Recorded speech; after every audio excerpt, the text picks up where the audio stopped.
Good morning, everyone. The webinar is about to start.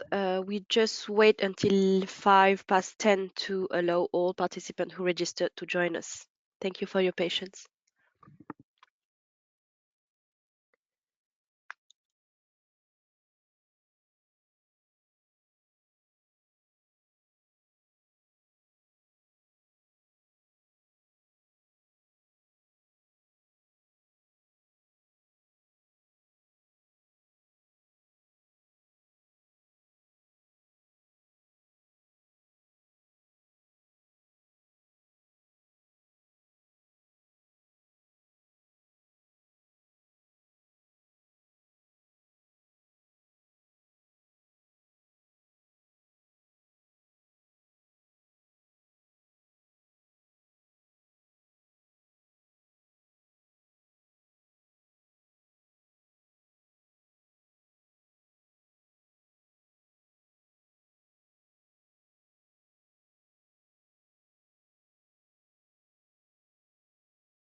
Oh, good morning again. We are glad to welcome you to this information webinar about the IPA for SME action.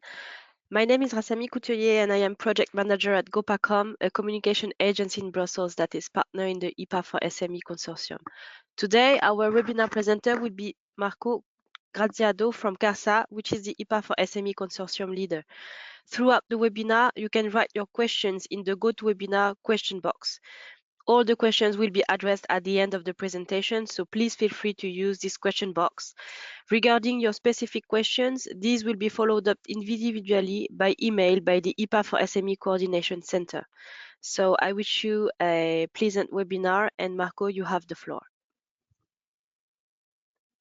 Good morning to everybody. I hope you can hear me very well, and welcome on board of IPA4SME program. As Rassami said, and thank you very much for the nice presentation. I am Marco Azzadio, innovation consultant working from CARSA, who is the leader of this project.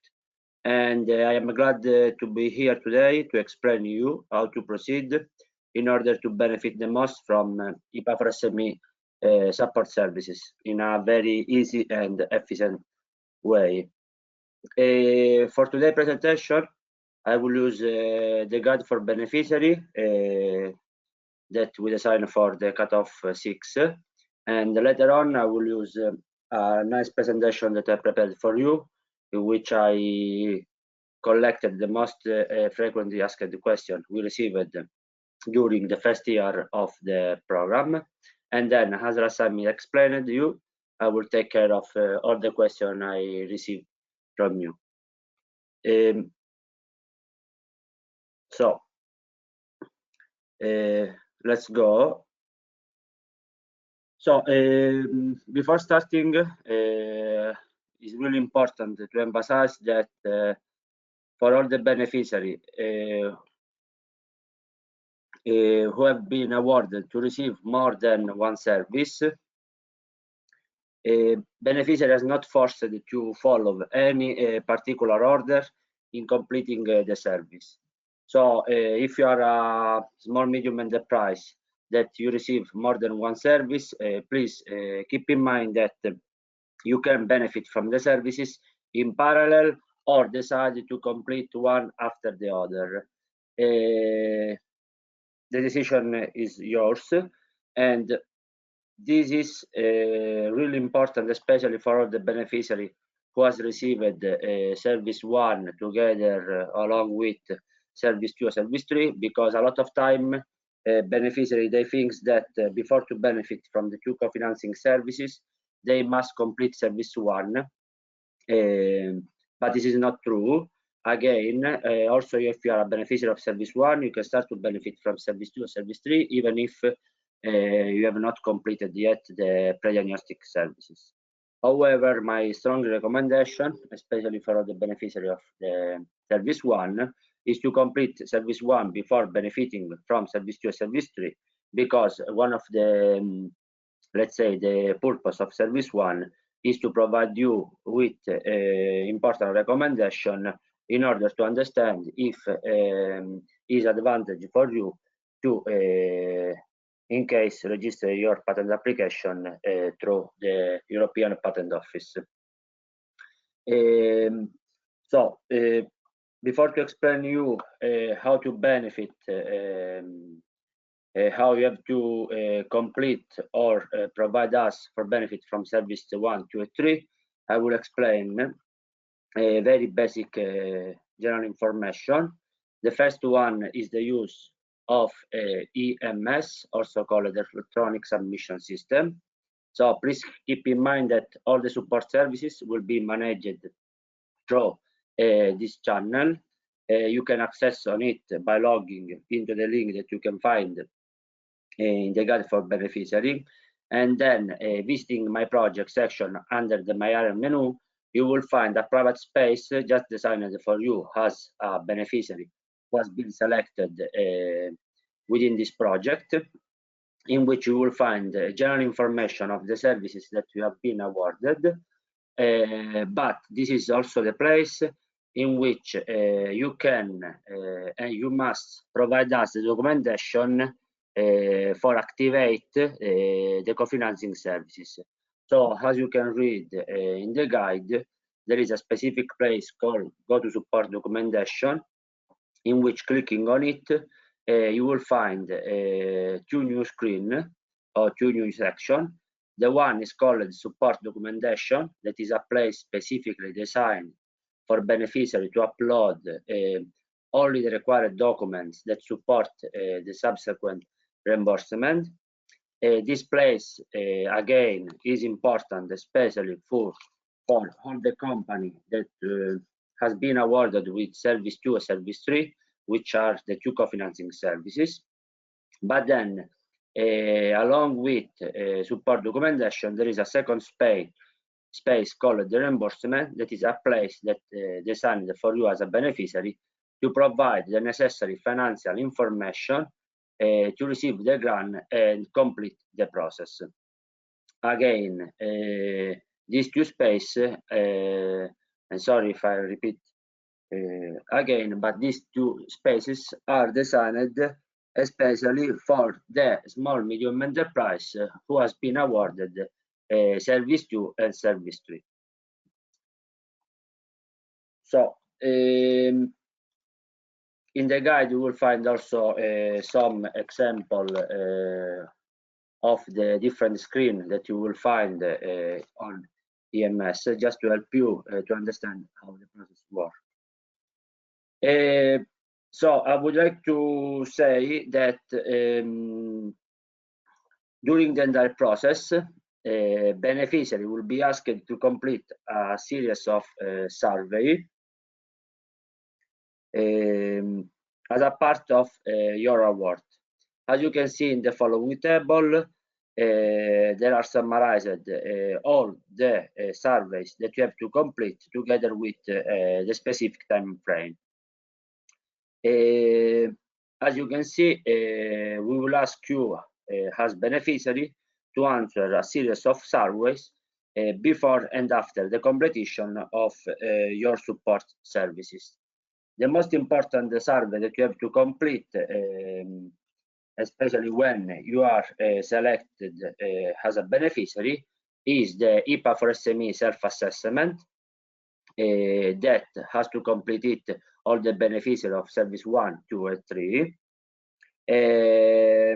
That is an exercise that will help us to get a general understanding of the knowledge level of the beneficiary regarding the intellectual property management and protection strategy. Please keep in mind that it's really important to complete this survey, otherwise no one of the services can be started. The guide will provide you also a brief description of the survey and their scope. But again, please keep in mind that the IPA4SME self-assessment must be completed prior to service activation.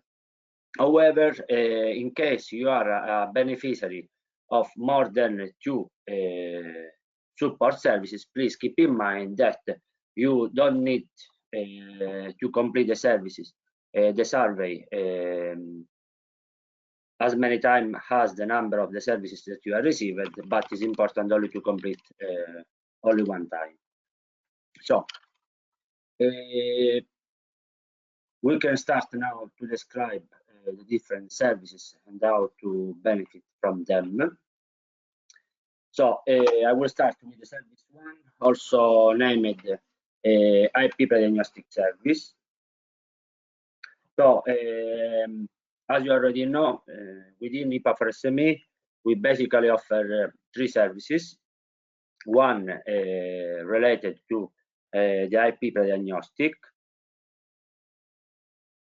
and 2 co-financing services. So the first service is the IP pre-diagnostic service, also renamed IP scanning, and is a service that offered to all the SME, which is focused on providing you, let's say, comprehensive IP pre-diagnostic services to boost your intellectual properties capabilities and competencies. So we consider this service a great opportunity to you to count on a qualified expert in the field, working in the field of intellectual properties and business strategy, with aim at identifying both the advantage and potential opportunities that you can achieve of using intellectual property correctly. So thanks to these services, beneficiaries have the opportunity to identify which are the main limitations and areas of development to strengthen your competencies in the field of intellectual property, and in case receive advantage in order to foster and boost your business competitiveness. So how the service works? How you can see in the first page, the workflow of service 1 consists of 5 main steps. The first one, as I said before, is the completion of the IPA4SME self-assessment, without which, again, the service cannot begin. Then the second step is that the coordination center is the designation of the IP pre-diagnostic expert. On these regards, please keep in mind that the coordination center will facilitate the initial contact between beneficiary and expert. This process will differ slightly depending on the beneficiary country. So for all those SME located in countries such as Austria, Denmark, France, Netherlands, and Spain, the expert will be assigned directly by the national IP office. So in this case, once we collected the IPA4SME self-assessment, we contact the national IP office asking them to assign you an expert. So in this case, you should receive an email directly from the expert assigned to you, and then the process, the implementation of the IP pre-diagnostic service can be started. Instead, for all those SME located in countries like Germany, Greece, Italy, Ireland, Latvia, and Sweden,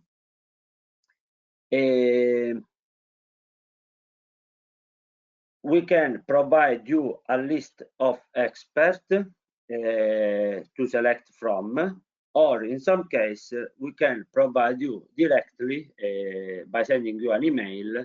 We can assign to you directly an expert.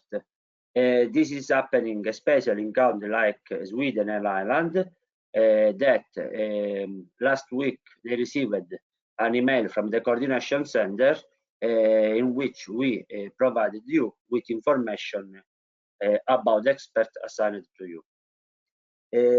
I would like to say that for all the beneficiary SME located in Italy, they are still waiting this email because we are talking with the coordination, the national IP office, the Italian national IPA office, to understand which kind of experts are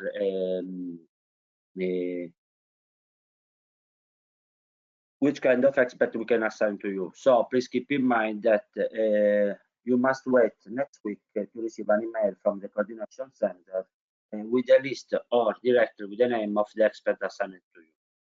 So once the expert has been assigned or chosen, beneficiary can start to schedule a possible meeting for the implementation of the services. So we are in the step 3, also called the initial contact and scheduling. So again, the two parties, which are the expert and the beneficiary, can start to communicate and agree on a schedule for the implementation of the service. In this respect, I would like to inform you that at the beginning of the process of the program, the meeting usually was scheduled a face-to-face meeting, but nowadays, since the outbreak of the virus, in some case, the expert will ask the beneficiary or to schedule a video call meeting. This already happened during the previous cutoff, and what I would like to say you is that to emphasize that all the beneficiaries that received the IP pre-diagnostic service by a video call, at the end of the process, they were really satisfied of the services received. So as you can read, step 4 is the IP pre-diagnostic, and then as you can read, this step consists of the following main step. There is a first analysis of your environment. This is the reason why we ask you to complete the IPA4SME self-assessment, because the expert, along with conducting desk research, he or she can use this survey to gain initial information of your environment in terms of intellectual properties and business strategy, in order to have an initial understanding of your general situation. Then there is a second step, that is the visit and interview, where the expert again will visit the beneficiary, conduct an in-depth interview, which should last between 2 and 4 hours. Again, as you can read, the interview can be conducted in person or video or via video teleconferences. And then there is a final result in which basically the expert will deliver you the result of the complete analysis in a report that is a confidential report, and explain you the suggestion either in person or via video teleconference. Again, the suggestion, as I explained you at the beginning of the explanation of the diagnostic service, the suggestion are, generally speaking, suggestion to strengthen your competencies in the field of intellectual properties in order to foster your business competitiveness in Europe.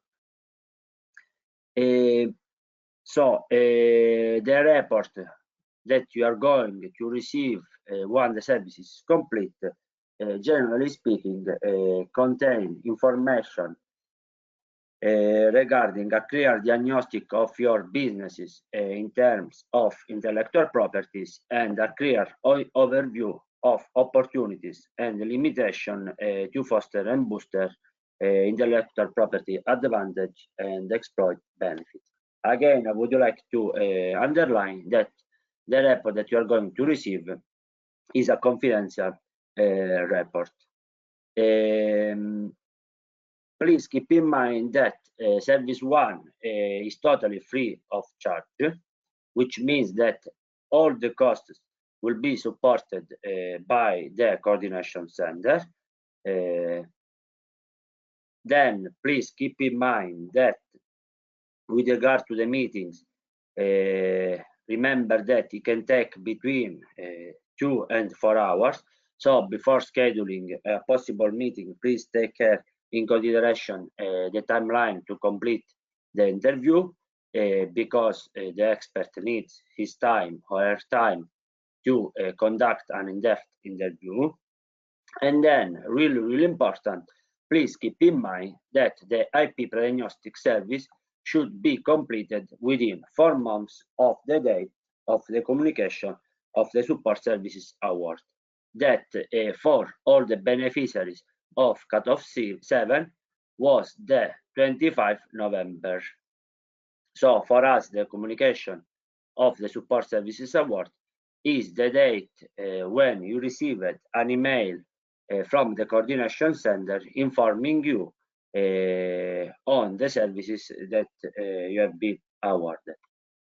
Again, and sorry if I am repetitive, I'm repeating this. Again, please keep in mind that the service 1 must be completed within 4 months from the date of the communication of award, which means that you will have until the 25th of March 2021 to complete the service 1.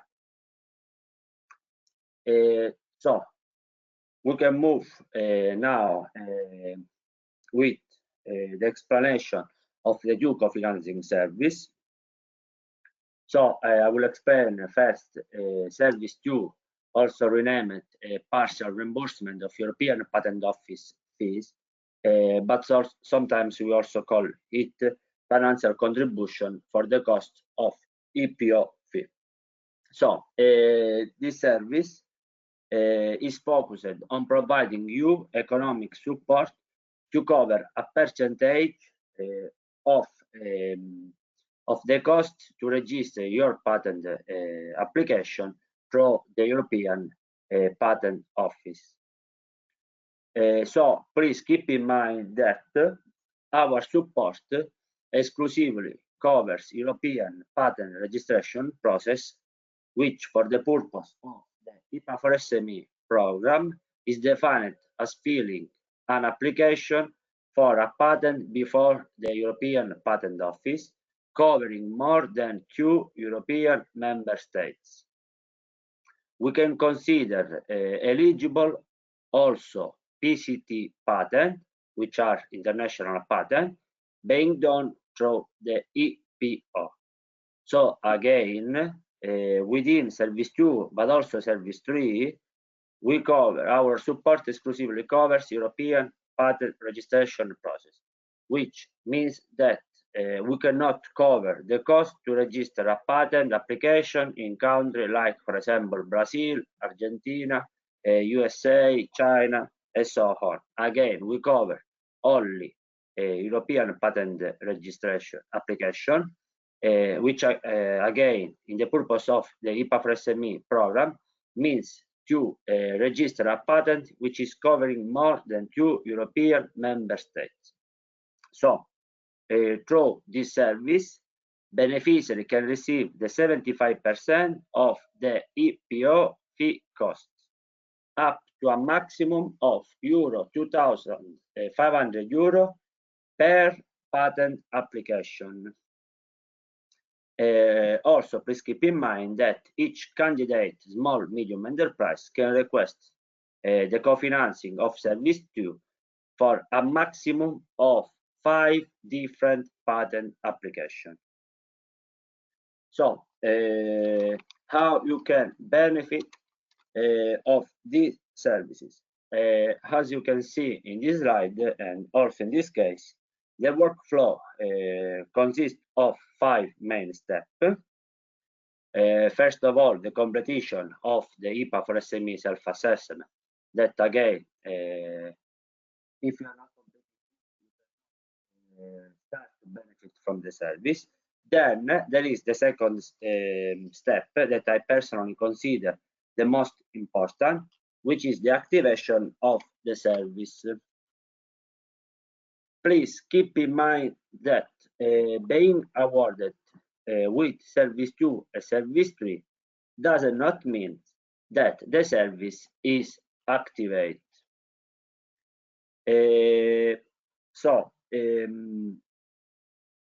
Again, and I will repeat this different times during the entire webinar, being awarded with financing services does not mean that the service is active.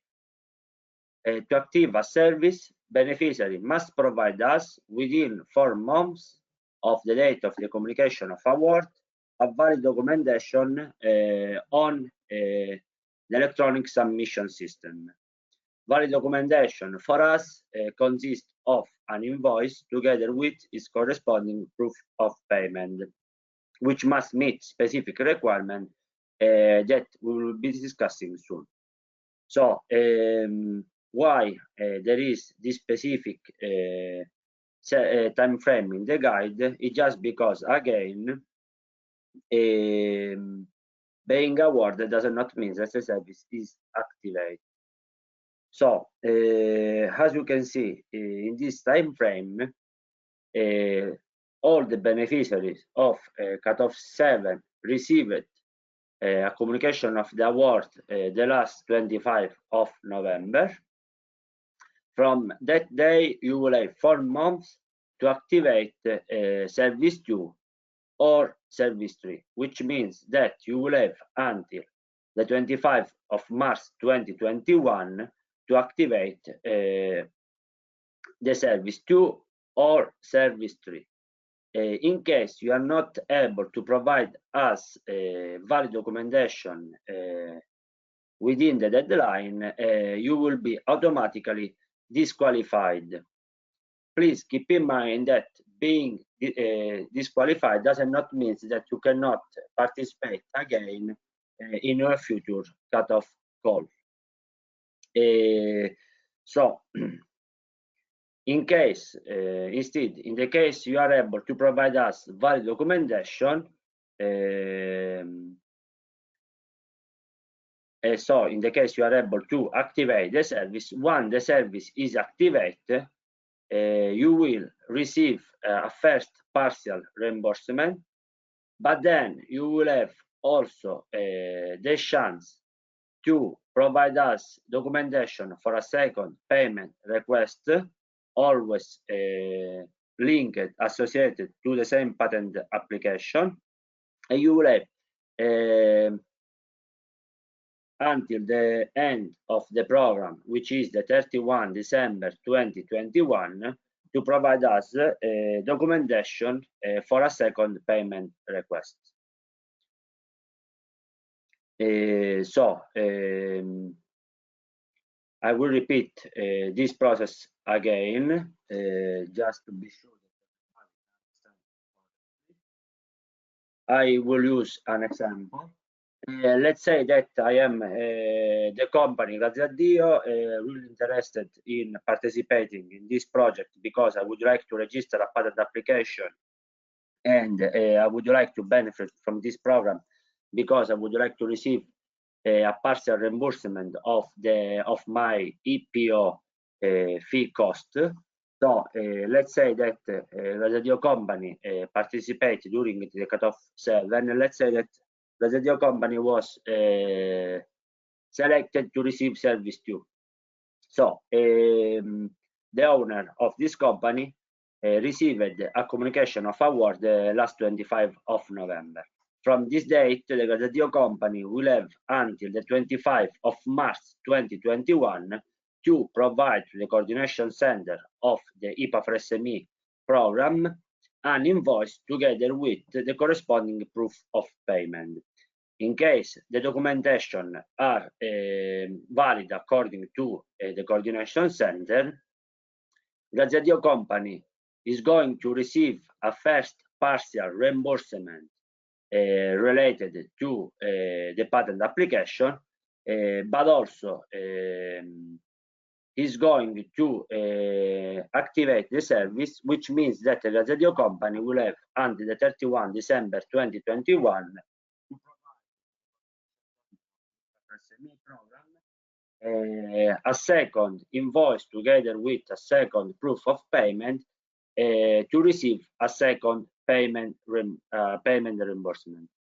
That again, the second payment reimbursement must be associated to the same patent application for which the Grazioso company received the first payment. However, for all the beneficiaries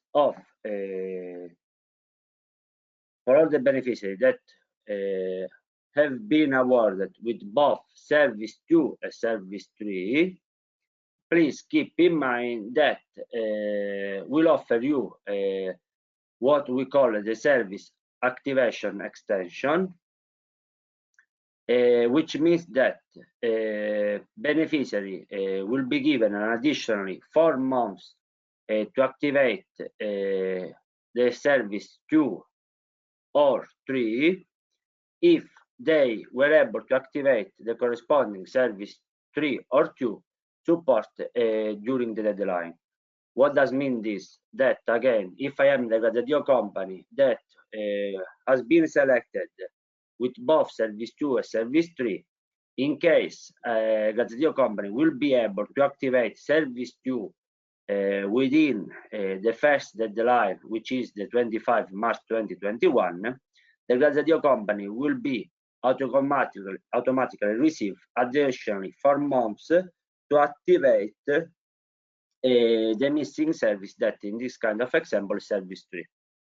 So namely, Grazioso company will have until the 25 July of 2021 to provide documentation for activate Service 3. Again, this is apply only to the beneficiaries that have been granted both Service 2 and Service 3 during the same cutoff date. So we can move to the activation of the service, which basically we need to collect from you to activate your service.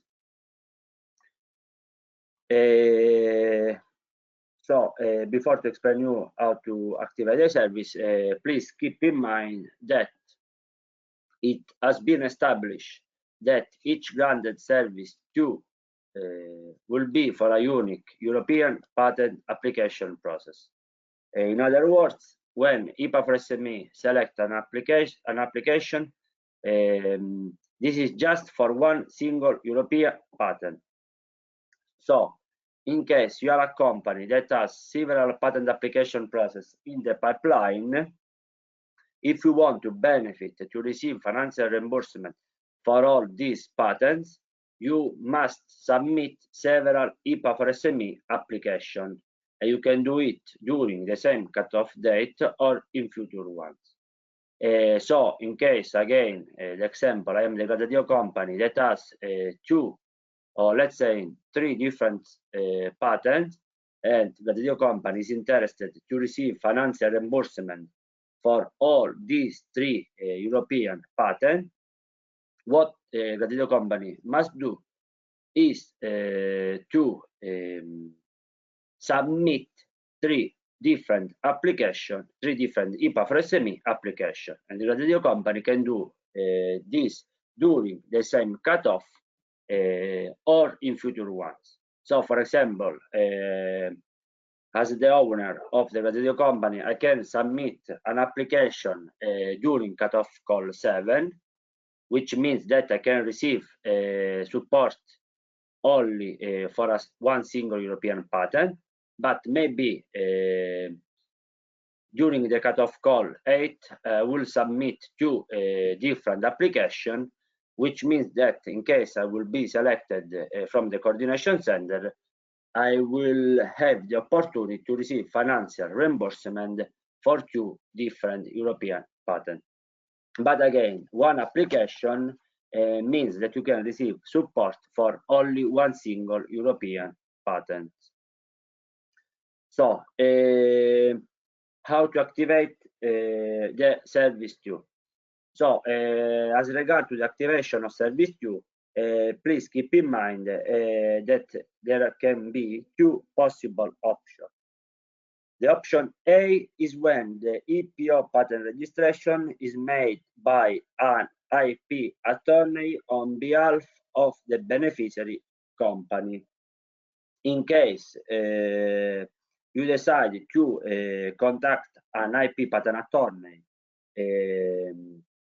to ask him or her to register your patent application, please keep in mind that to activate the service, we must to collect an invoice together with the corresponding proof of payment. As regard to the invoice, to consider the invoice valid, first, the invoice must be dated after the date of the communication of award, and the invoice must include the following information. First of all, the invoice must include the information as regards to the name of the patent attorney who provided you the service. Then, the invoice must contain information as regards to the title of the invention or the IP being protected. And then the invoice must contain information as regards to the EPO debit order number covered during the registration. What I would like to emphasize is that, as you can read in our guide, within IPA4SME program, not all the EPO debit order number are considered eligible, but the only one that can be covered within this project are those included in the table. So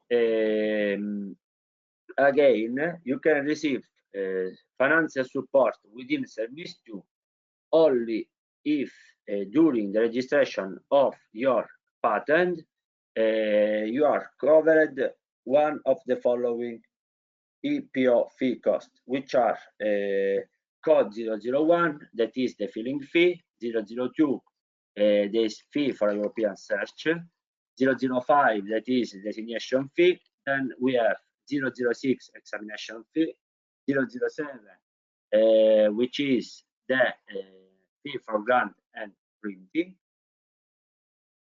and then there is 0033, that is renewal fee for the third year.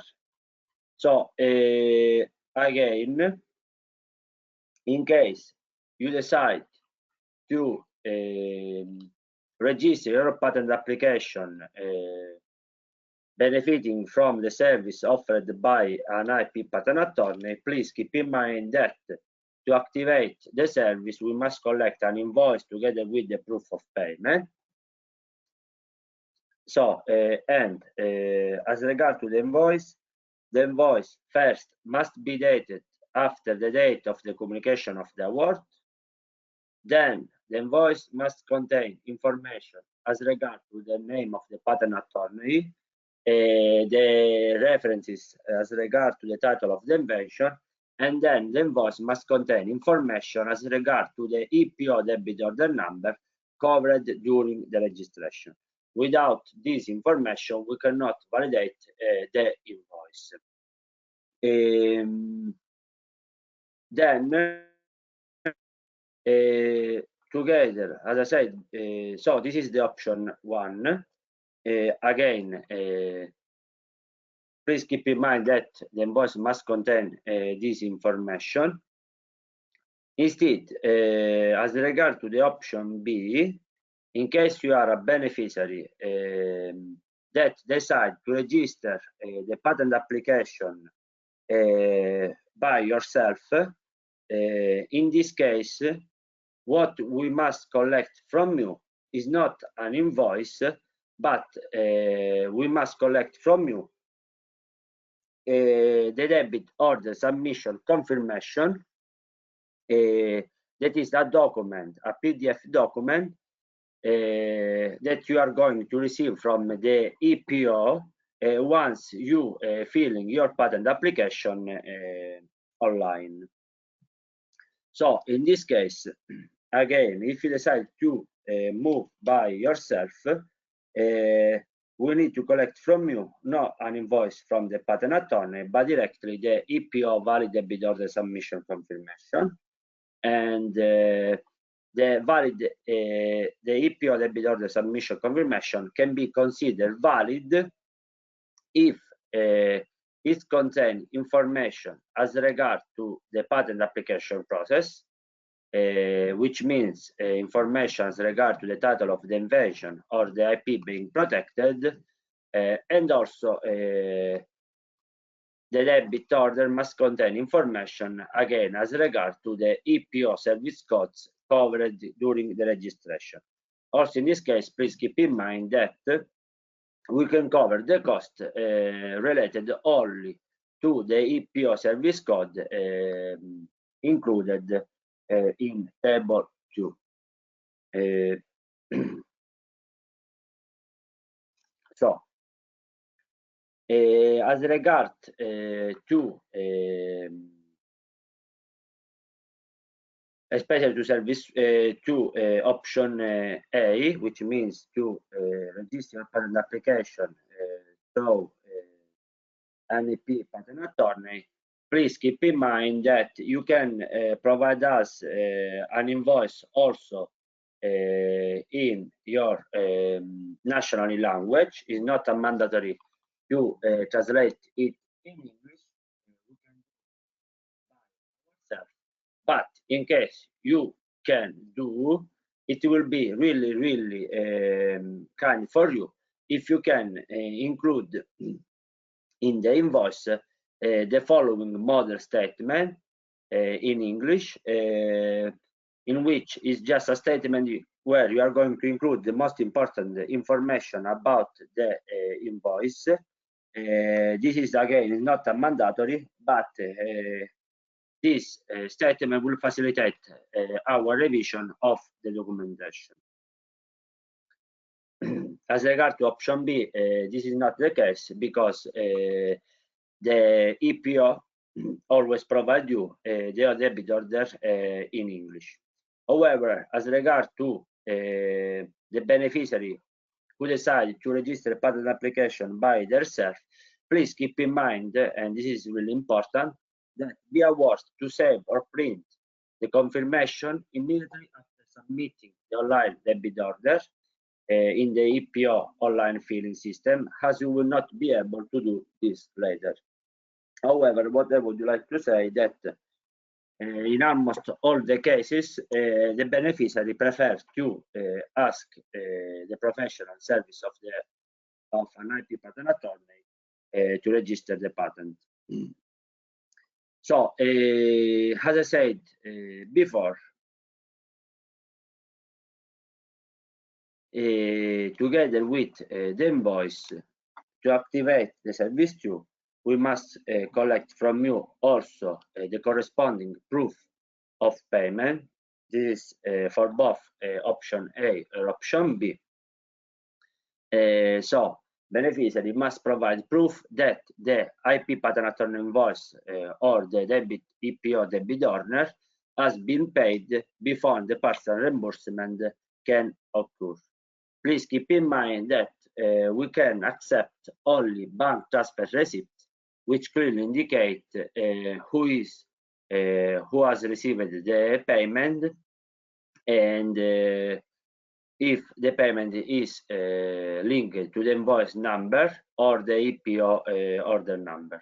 Only in this case we can accept the proof of payment. Once we collect the invoice together with the proof of payment, what we basically do is to go to revise this documentation, and in case all the documentation meet the requirements described, in this case we can activate your service, and as soon as possible you will go to receive a first payment reimbursement. I would like also to emphasize that in both cases, either we are going to validate or not your documentation. In both cases, you are going to receive from the coordination center of the IPA4SME project an email which is informing you if you activate or not the service, and you are going also to receive information as regard to the reason why we do not activate your service, and in some case also suggestion in order to help you to activate the service. So, but please keep in mind that in both cases, we will try to do our best to provide you all the information as regard to activation or not of the service. So, again, please keep in mind that once we have marked your documentation as valid, the service, or in this case, the service can be considered active. And once the service is active, you will have until the end of the project, which means the 31 December 2021, to provide us a new invoice together with a proof of payment regarding to receive a second payment request. But again, please keep in mind that the second documentation must be associated always to the same IP, patent number or title for which you received the first payment request. Please keep in mind that service due reimbursement are limited to only 2 requests. So once you activate the service, remember that for the second payment request, you must submit as many invoices, a proof of payment or debit order confirmation available, because once beneficiaries have made the second request for reimbursement, they will not be able to make additional requests even if they have not reached the maximum reimbursement amount. So then there is the last step, that is confirmation of reimbursement, in which basically once you receive the payment from the coordination center, we can ask you to inform us that you received, to confirm us that you received a reimbursement. Also, this step can be easily completed by providing acknowledge of receipt on EMS. The model will be automatically provided you. The model that you have to fill in will be automatically provided to you directly by EMS. So this is as regard service 2. We can move to service 3.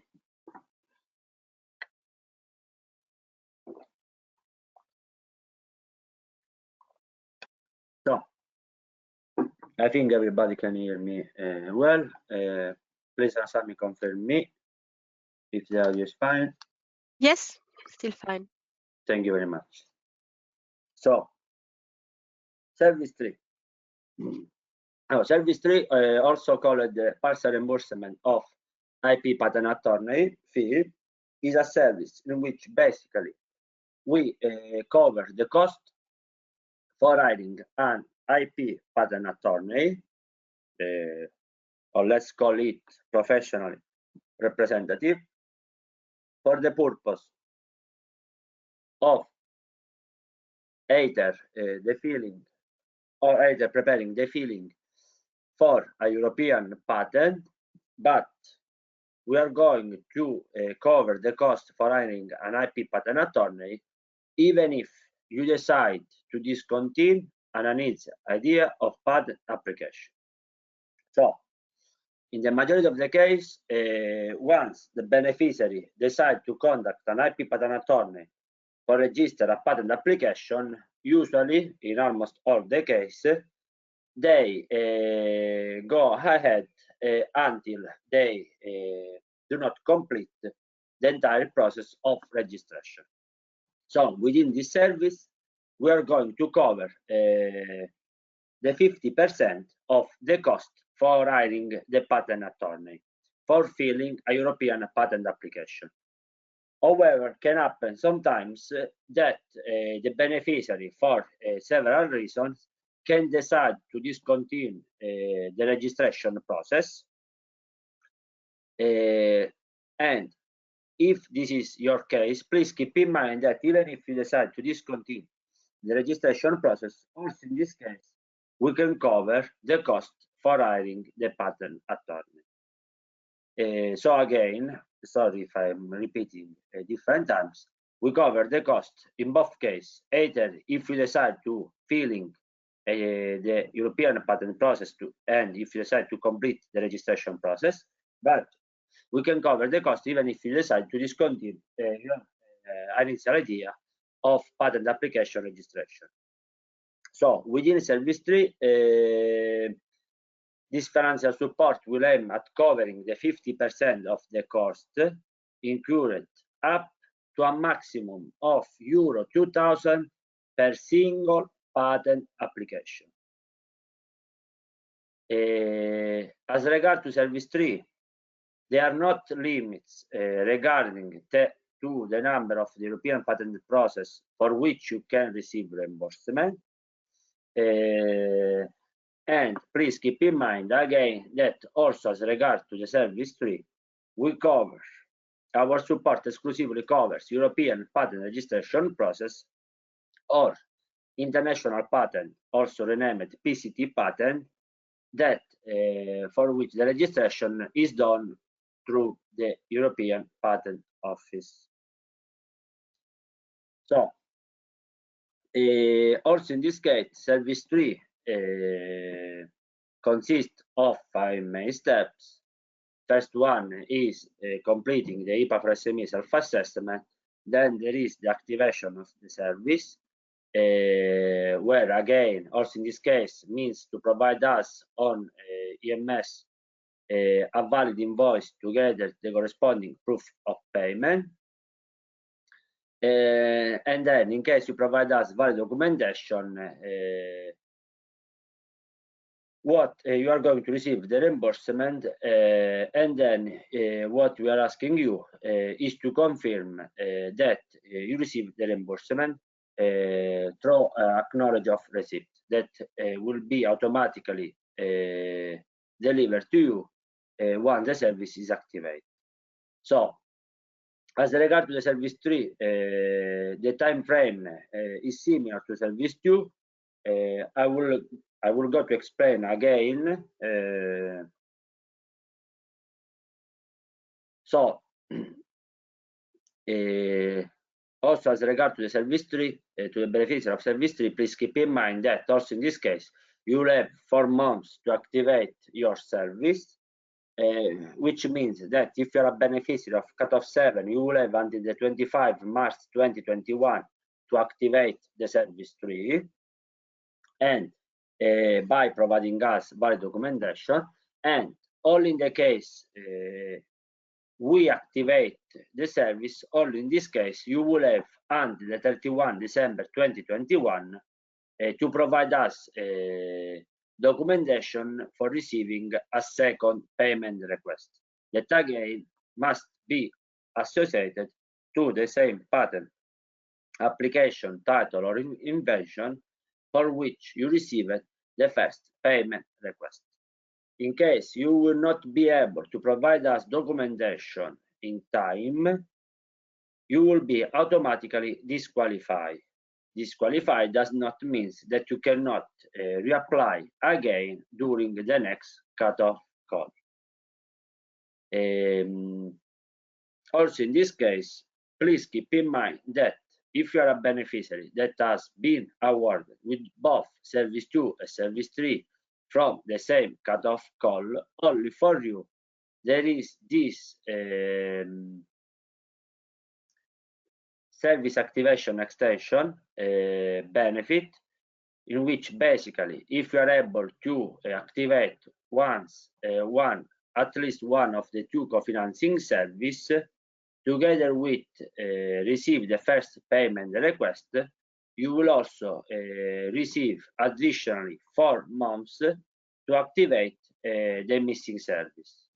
So a very quickly example, always the famous Gazzadio company who has been awarded with both Service 2 and Service 3.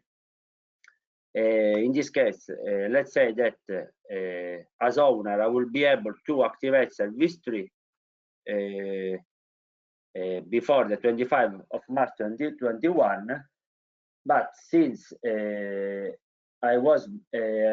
have been awarded with both Service 2 and Service 3, since I was able to activate Service 3 in time, together with receiving the first payment reimbursement related to Service 3, I will be also receive from the coordination center an extension of 4 additional months to activate the Service 2, which means that I will have until the 25th July 2021 to provide documentation for the activation of Service 2.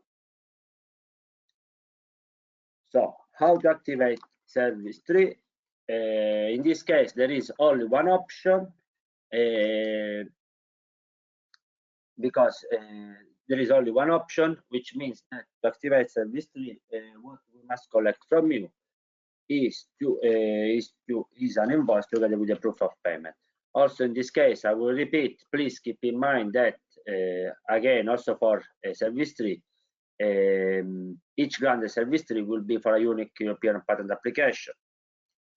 Again, if you has been selected from IPA4SME, this is just for one single European patent. If you are a company that has several patent application processes in the pipeline, you must submit several IPA4SME application as many times as the number of the patent application process for which you claim financial support.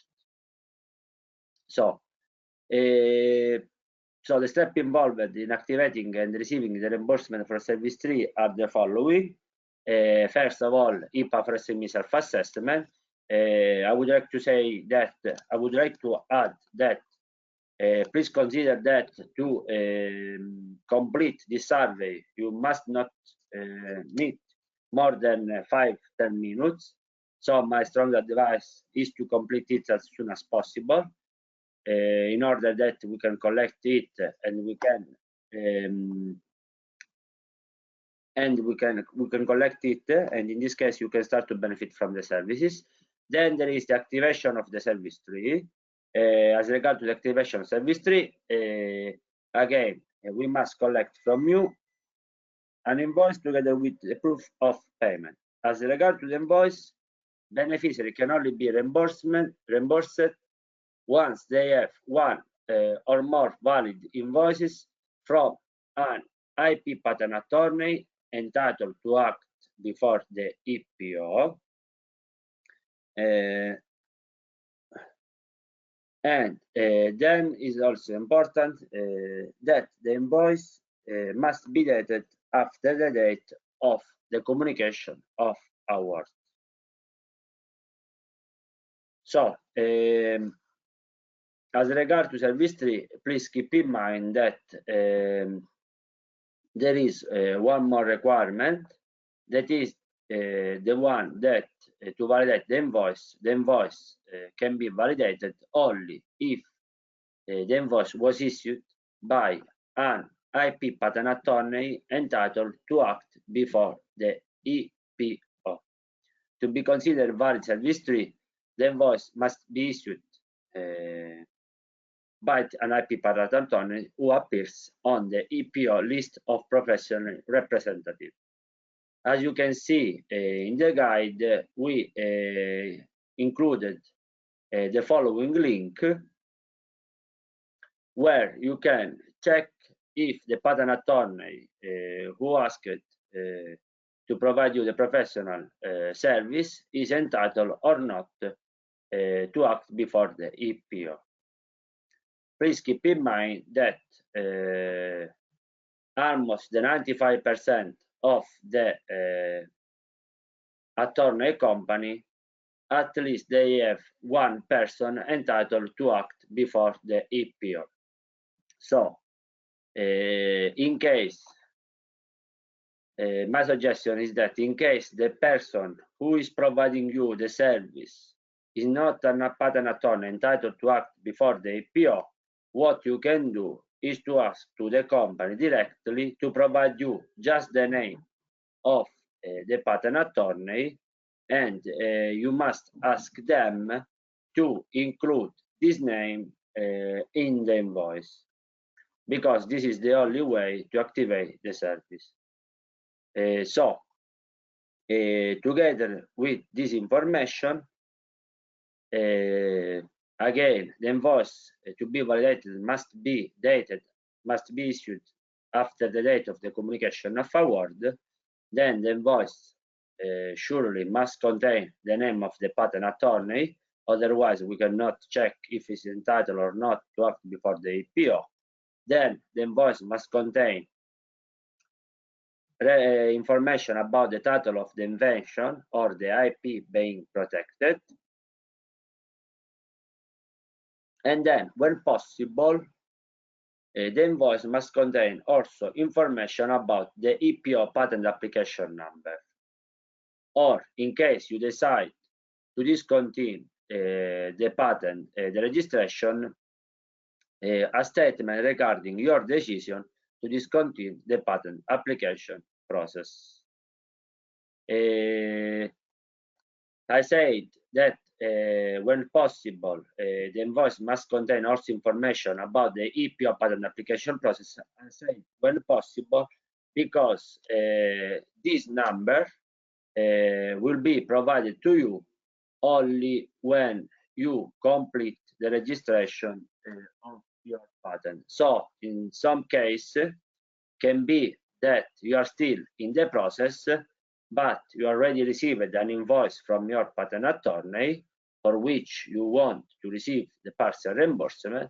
So since you are not completing the process yet, but you have still received an invoice, the invoice cannot contain information or the IPO patent application number.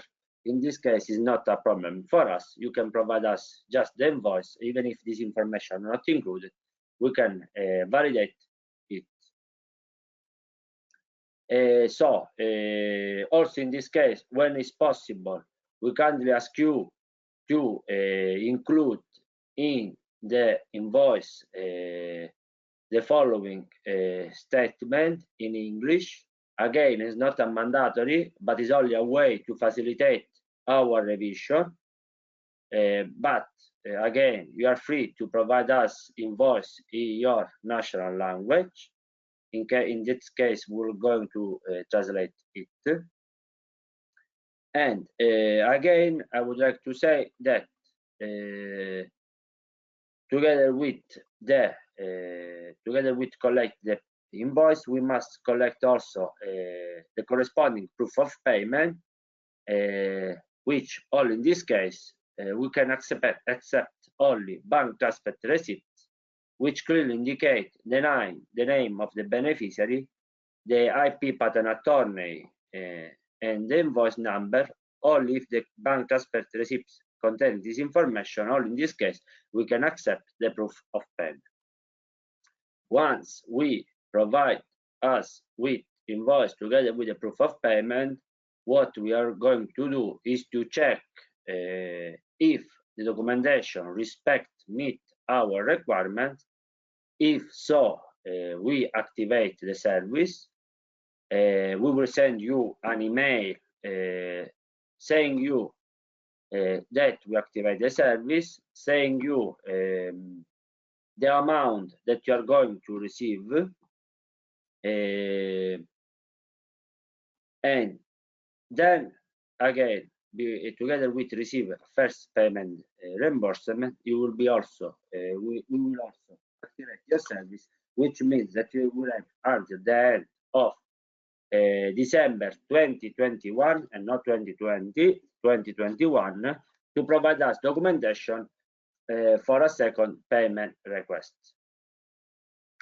To all beneficiaries of both Service 2 and Service 3, I would like to recommend you to upload on EMS all the documentation that you think is important that we receive, and I recommend you to provide this documentation by uploading them in a single PDF or zip file. It's not a mandatory, but it will facilitate the revision process. So please, when possible, my suggestion is to upload all the documentation that you think is important that we are going to collect in a single PDF or zip file. Also, as regard to service 3, the reimbursement are limited to 2 requests. So please should be aware that once you have made a second request for reimbursement, you will not be able to make an additional request. Then last step is the confirmation of reimbursement, where basically once you receive the reimbursement, we kindly ask you to upload on EMS the acknowledge of receipts. The model again will be made available automatically each time the beneficiary makes a reimbursement request. So at the end of the guide, you will find chapter 6, which is the final important rules for payment request. I already explained you this is important rules, but I will repeat it again. So please bear in mind that documentation provided by the beneficiary to claim partial reimbursement must only refer to and contain information about one single patent. No documentation containing information about several patents will be allowed. This will disqualify the whole payment request. So, in case you will have different patents for which you want to receive financial reimbursement, again, please keep in mind that the only way to receive the money is to apply as many times as the number of the patent application for which you want to receive the reimbursement. Again, please remember that for each single patent application, you can receive the 75% of reimbursement up to a maximum of euro 2,500 within service 2, which is partial reimbursement of the cost of IPA4SME, while you can receive the 50% of the cost up to a maximum of euro 2,000 within service 3, which is financial contribution for hiring an IP patent attorney. Again, this is the maximum amount that you can receive is per single patent application. So again, please keep in mind that the coordination center, this is not correct, but as I said before, the coordination center will inform you either about validation or about the reason for invalidation. We decided to change these rules. Sorry, that is incorrect, but again, we will try to inform you in both cases, either about the validation or about the reason for invalidation.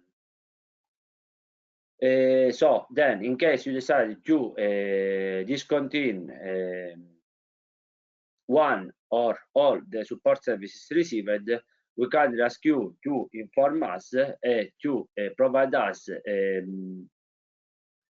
a documentation in order to communicate your decision to deactivate the services received.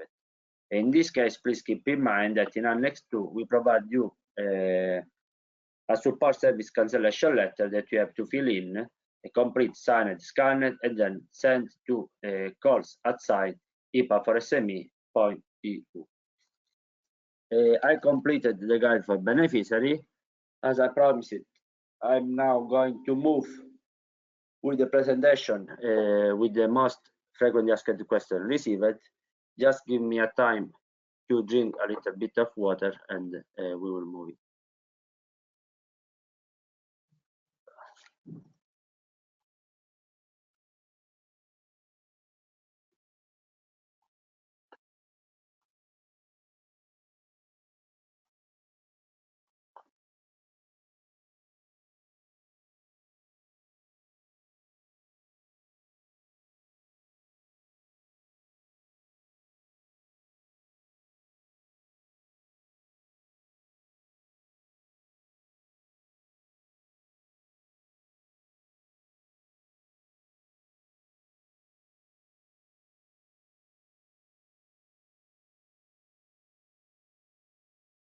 Rasami, can you confirm me that the audio is fine? Also that you can see the PowerPoint, please?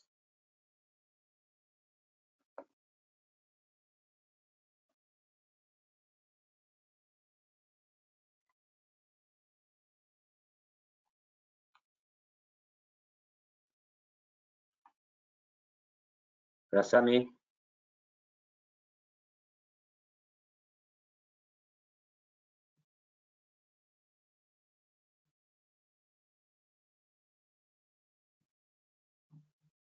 Okay, let's move. So I hope everybody can see the screen.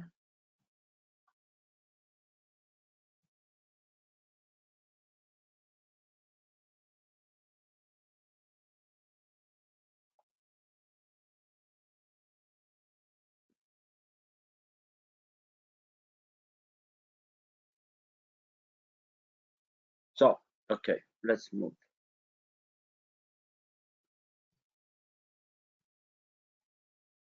So, as I said before, I prepared for you this presentation. It's just a summary of the most important information that I already discussed with you. Let's move on. First of all, first question. So there is a specific time limitation for justifying an EPO and IP attorney fee after a small medium enterprise has been selected for support under the IPA4SME.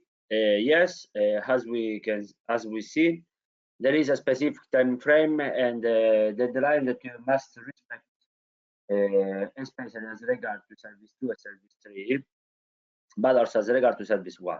So please keep in mind that as regard to service 1, you will have 4 months to complete the IP pre-diagnostic service, while as regard to service 2 and service 3, beneficiary must activate their support services within 4 months of the date of the communication of the award. Once activated, the beneficiary will have until the end of the IPA4SME project to make the second request for reimbursement. If a beneficiary does not activate the service award within 4 months, the support will be automatically cancelled, which again does not mean that you cannot apply it again in future cutoff call. Then, in case you are a beneficiary that has been awarded with both service 2 and service 3 during the same cutoff call, the activation of either of the support services will automatically extend the time for the activation of the other service by additionally 4 months. So, cutoff 7, you received a communication of award the last 25 November 2020, which means that you will have until the 25 March 2021 to activate the service by providing us a valid invoice together with the corresponding proof of payment. Once it's activated, you will have until the 31 December 2021 for to request a second payment request. Instead,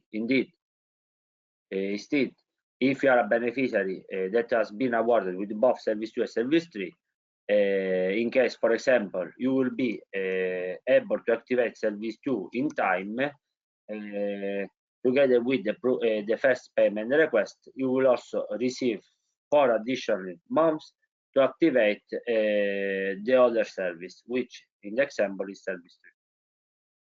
Question number 2. I'm already working with an IP patent attorney. her cost reimbursable service tree. This is especially important for who is going to benefit from service tree.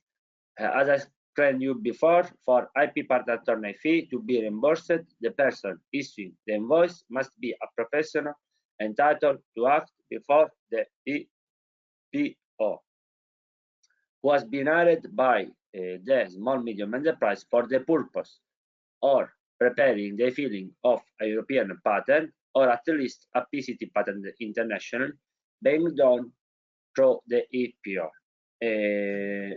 Also, I will also add that we are going to cover the cost even if you are hiring an IP patent attorney, but during the process you decide to discontinue the registration process. A list of the eligible IP patent attorney can be found following the link, but also you can find the link at page 20 of our guide for beneficiaries. I forgot to tell you before that at the end of this webinar, we are going to send you gopa.com, especially Rassam is going to send you an invoice containing the guide for beneficiary together with this presentation and the link where you can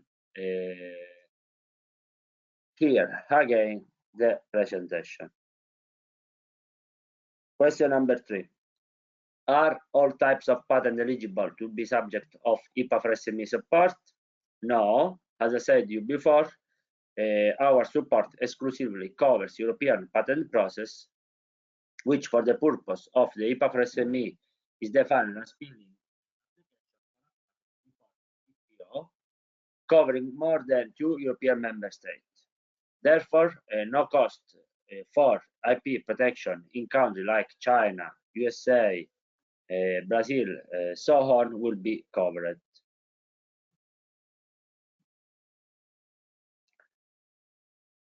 Then, question number 4. What if a service tree beneficiary SME does not have an IPO patent application number yet? Well, what I explained you before, in case it can be the case where beneficiary have received legal advice from an IP patent attorney, but they not have an IPO application number yet.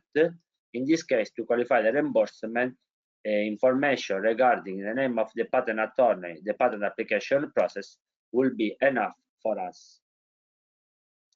Question number 5. Is there is a specific order for service implementation?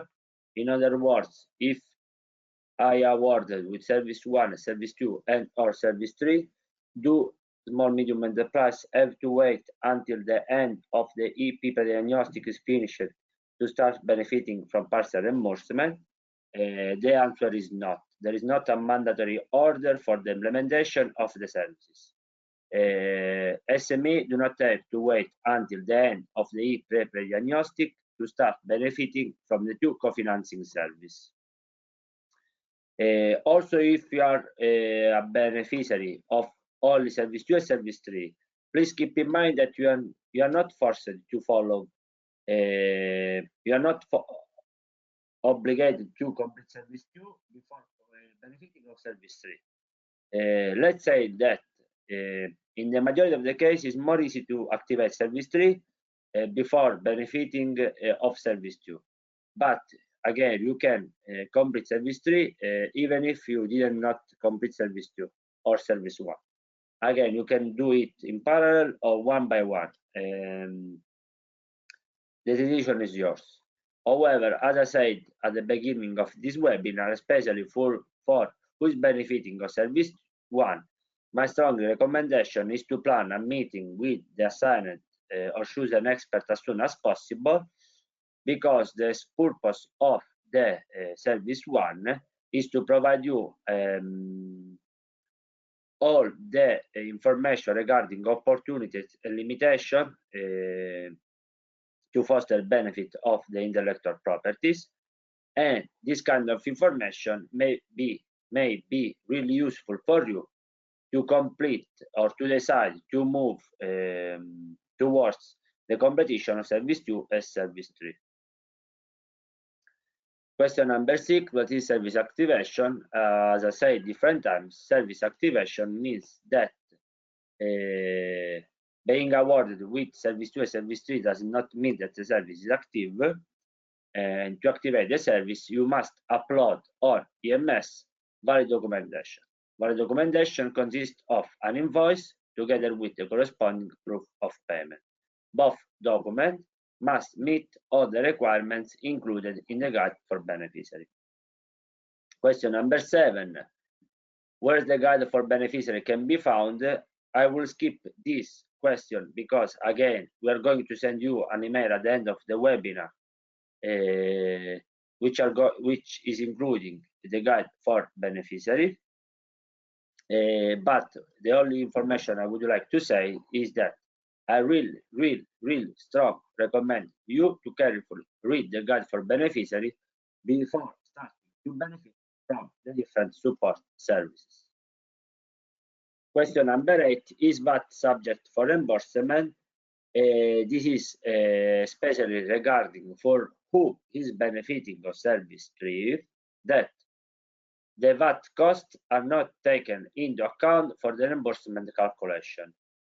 I'm saying that this is important, especially for who is benefiting of service 3, because please keep in mind that the within service 2, the EPO fee cost does not have any VAT costs. So I'm going to receive the invoice from the patent attorney. Please be sure that the invoice regarding the EPO fee cost does not contain any VAT cost, because they are not included during the registration of the patent in the EPO. The only VAT cost that you can find in an invoice must be associated to the professionally advice provided by the happy patent attorney. Question number 9, who should SME contact if they need help with the application process? The IPA4SME Coordination Center has put at your disposal the following email. You can contact us by through calls@IPA4SME.eu, or you can contact us through helpdesk@IPA4SME.eu. You can use both of email. Generally speaking, we are doing our best to answer you within 24-48 hours. But I would like to be honest with you, saying that some case can happen that you have to wait more than 2 days, because the answer depends on the number of the email we are receiving every day. Sometimes you are receiving more than 100 emails, and physically speaking, is really impossible to answer all of them in 24 hours. So in some case can happen that you are going to receive an answer maybe in 3-4 days. However, my recommendation is that in case you are not receiving an email in 3-4 days, my suggestion is to send us again, because sometimes can happen that without any purpose we skip some email. But again, I would like to underline that we are trying to do our best to provide you the best service that you can receive. Please follow us on one of the following channels. You can follow us on Twitter, Facebook, and LinkedIn. The consortium, as I explained at the beginning of the presentation, consists of CARSA, Universidad de Alicante, and gopa.com. Thank you very much for following me. I'm now moving on the question I received during the webinar. I hope that everything was clear. Again, if you have any problem, please contact us by using one of the 2 following emails. So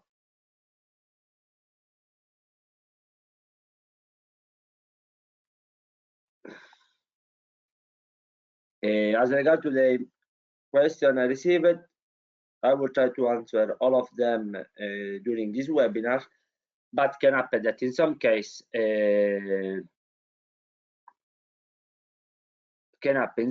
that I'm going to answer you privately, depending on the kind of question I received. So,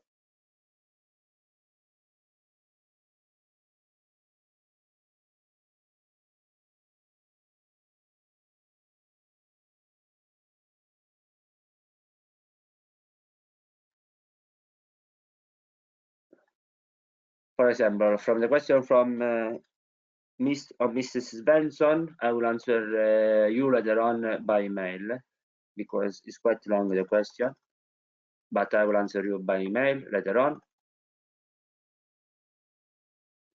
A question from Miss Amalia Cargo Polo. Sorry if sometimes I'm wrong your surname.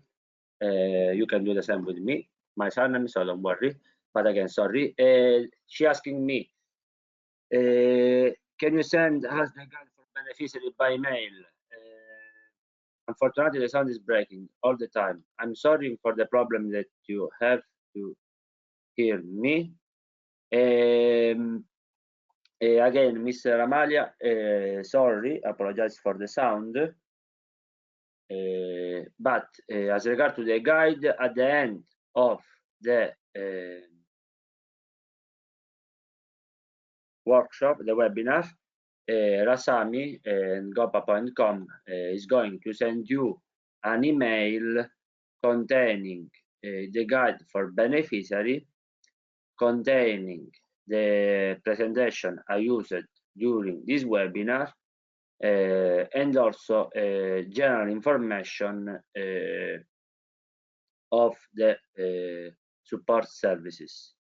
The email also will contain the link, the record link to follow me again.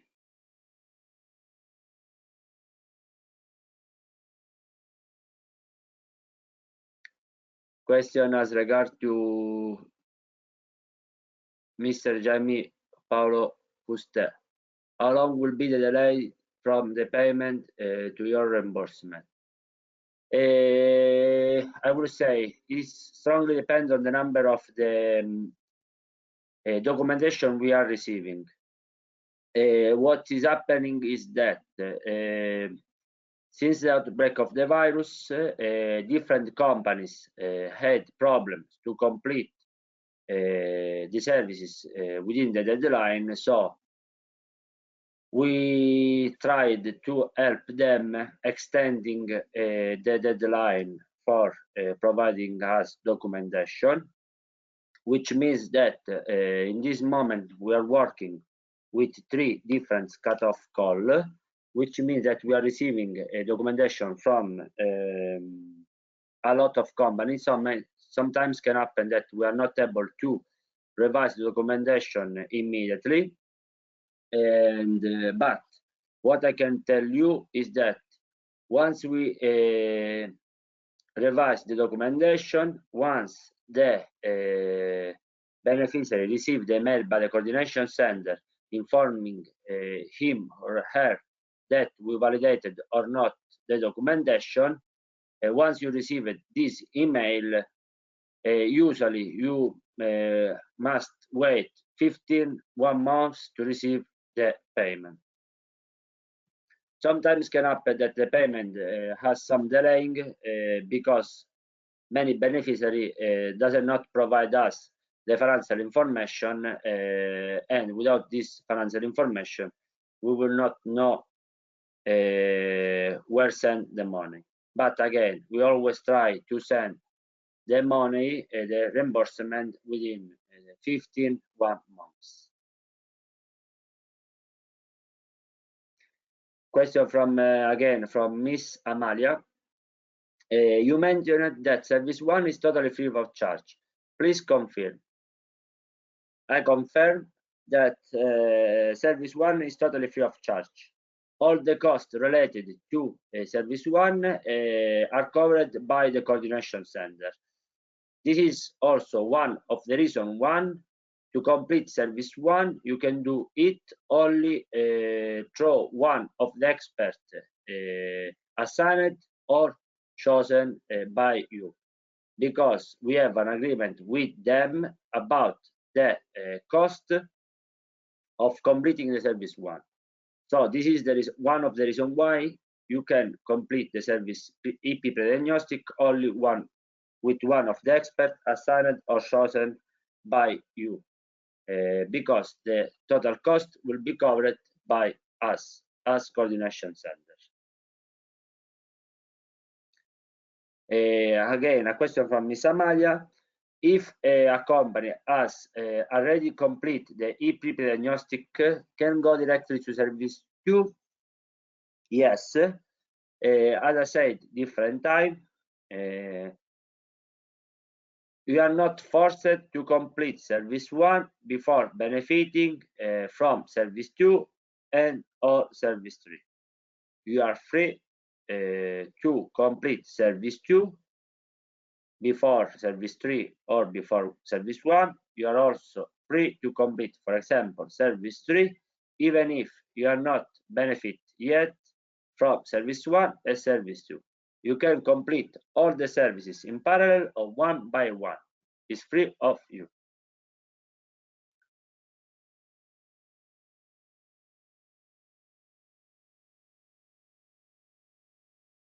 A question from Miss Jamais Paulo Fuster. How many patent cost reimbursement process can be launched simultaneously? Mr. Jamais, depends on the service. So service 1, you can request service 1 only one time. Why? Because service 1, as I tried to explain you before, is not the expert is not going to check or to give you recommendation as regards the patent application, but is more going to give you advice on how you can boost your business strategy in terms of IP patent attorney, and which are all the benefits to register a patent application through the EPO. So service 1 is limited to 1. Service 2 is limited to 5 patent application. Service 3 does not have any kind of limit. So if you have 5, let's say 7 patent application in the pipeline, you can apply 5 different times within service 2, and you can apply all the time that you want to receive financial reimbursement within service 3.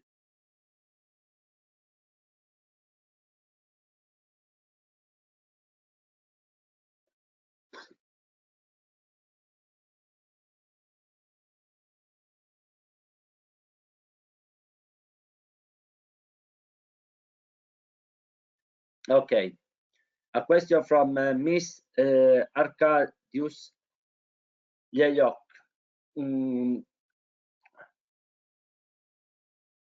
The question is quite long, but I will try to summarize it. Basically, Mr. Arcadius is asking me, in case a beneficiary was selected, has been awarded with both service 2 and service 3, the kind of invoices that a beneficiary must send us to activate service 2 and or service 3. What I would like to let you know, Mr. Arcadius, but also to all the people that are following me, that it's true that service 2 and service 3 are different. But please keep in mind that you can request your patent attorney. It's not a mandatory to request one single invoice containing information for both service 2 and service 3. What you can do directly is, since you are paying for the service, you can ask to the patent attorney to provide you 2 different invoices.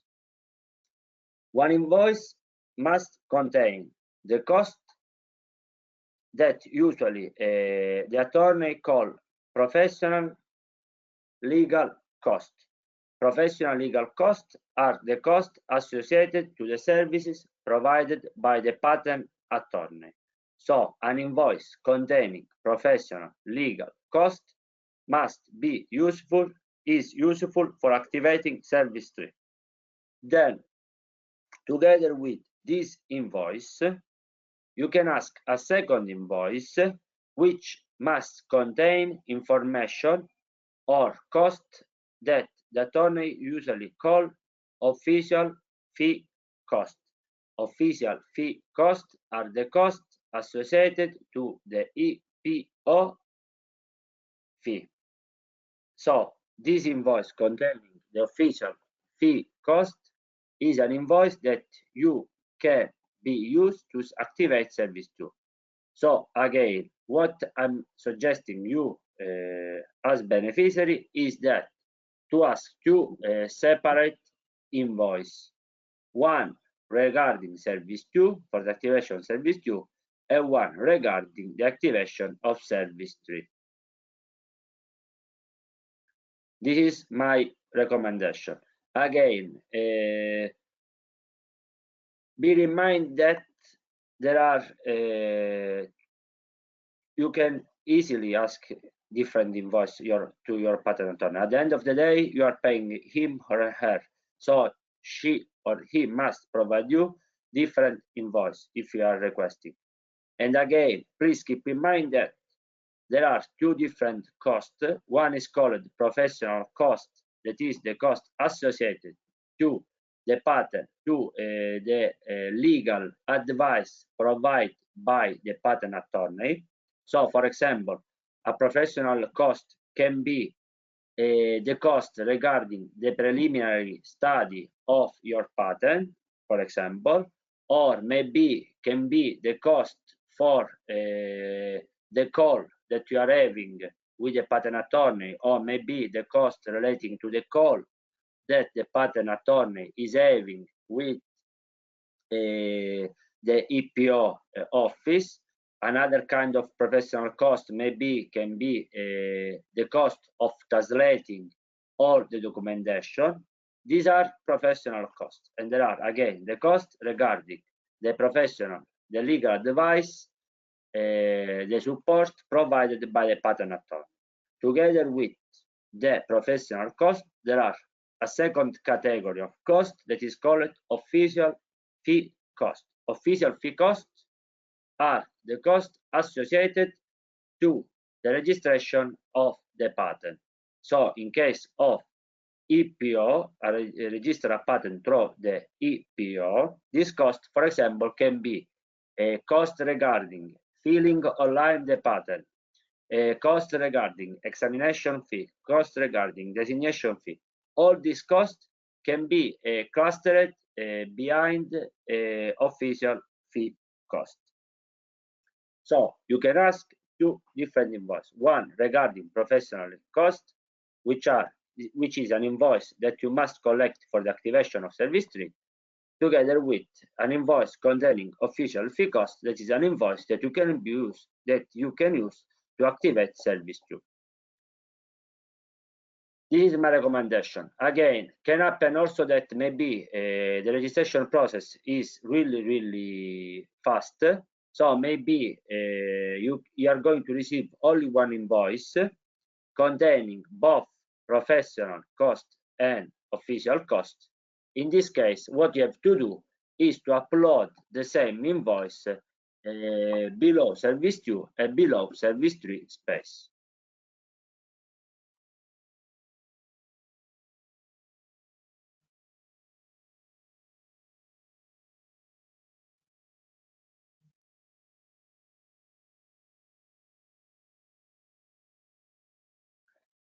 Question from Miss Amalia. I'm happy that I read your name quite well.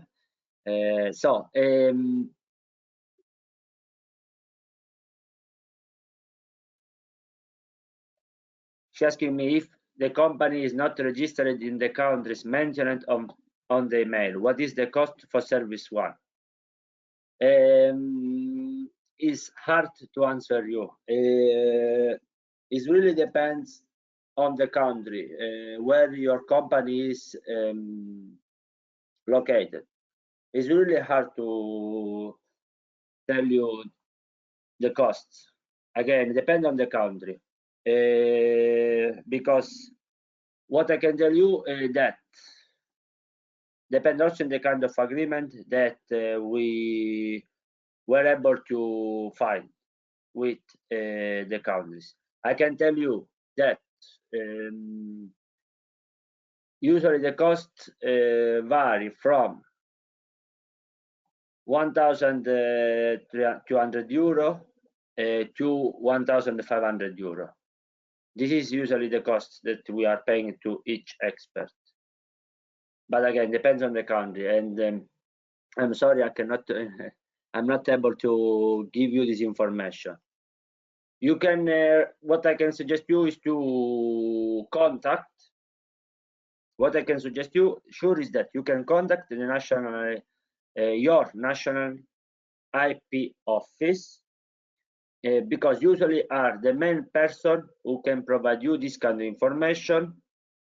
And usually in the national IP office, they have a list of patent attorney who are able to provide you this IP pre-diagnostic. So maybe since they have this list of person, maybe they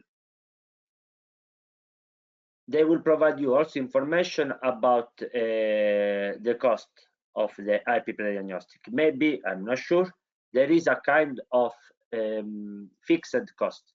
I'm telling you this because, for example, for Spain, the National IP Office has more than 20 experts, and the cost for each of these experts is always the same. So again, my recommendation, Ms. Amalia, is to contact the National IP Office. Sure, they are the only person that can provide you correct information, because maybe if you're going to an IP patent attorney, generally speaking, they can tell you that the cost is 2,000 euro, and maybe the reality is that the cost is 1,000 euro.